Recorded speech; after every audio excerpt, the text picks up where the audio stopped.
Alright, more junk.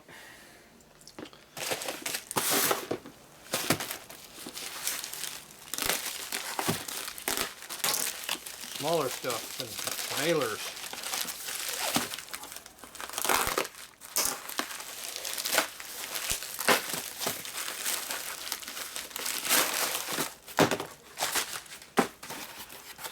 Wrapped pretty good. Guess they cared about it.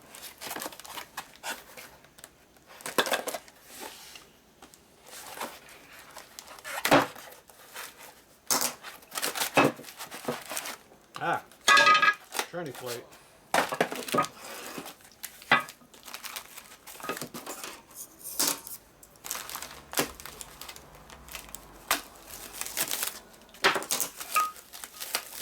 Knuckle pan head, battery box bottom, oil tank bottom, mounting plate.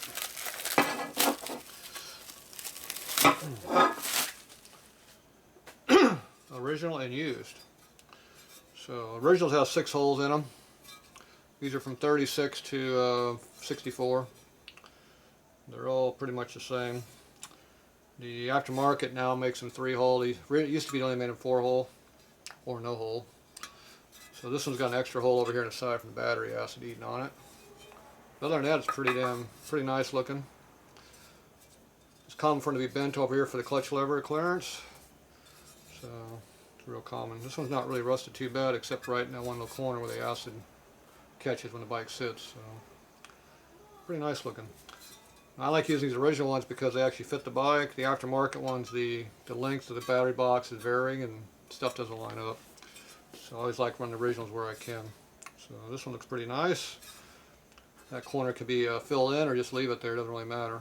So it looks pretty good. So I like that. And this one here, this gear. 41.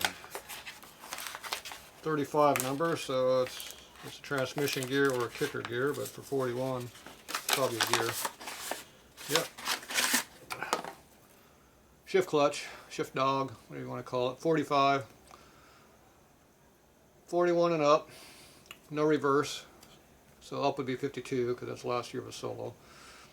So looks a little small though, so I'm not sure about that 41 number there. Looks kind of small, but maybe it's because I've been working on too much late model stuff. It looks small now. It probably is 41, but brand new NOS one, so it's Harley. You can tell it's new because there's no wear on the dogs at all. No evidence of any being mounted, so it's a nice NOS one. So there you go.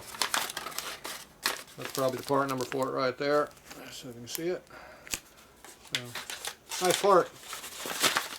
Beats Taiwan Teddy stuff. Alright, that's it for that pile. Not much in that one. Okay, we got the battery plate here. Oil tank bottom tray, battery box bottom, whatever you want to call it. Get it all blasted and cleaned up. Obviously you can see the hole right there where the acid got to it. Doesn't look too bad from this side. A little bit of corrosion here. Not too bad. The other side, you can see how it melted through, obviously, and then you can see where they modified it over here for clutch arm clearance on this side to get room. So these, you can knock these back out with a punch and a hammer. Just lay it on a table like right here and beat on that a little bit. You can get a crescent wrench in here and bend it back a little bit too if you get once you get it in there. There's a plate like this that's in there to reinforce the bottom, so you can see how it's double wall through here, so it's a little bit thicker. But that can be bent back if needed, depends on what you want. It's real common for those to be bent like that for a clutch arm clearance. So it doesn't really matter if you leave it like that on the side of the bike. It doesn't look too out of normal, but if you want to go ahead and fix it, you can, or just leave it. So this here, I would just not worry about it being there. Just paint the thing and call it done. It's not really going to hurt anything. I don't run acid batteries in my bike. I run sealed lead acid batteries. So that way they don't puke acid out of them, but they still work. Whereas gel batteries and lithium batteries, they don't like charging systems, so they tend to tear the batteries up. So, standard lead acid looks good. Just don't use an acid puke tube. All right, so that looks pretty good. A lot better than it did.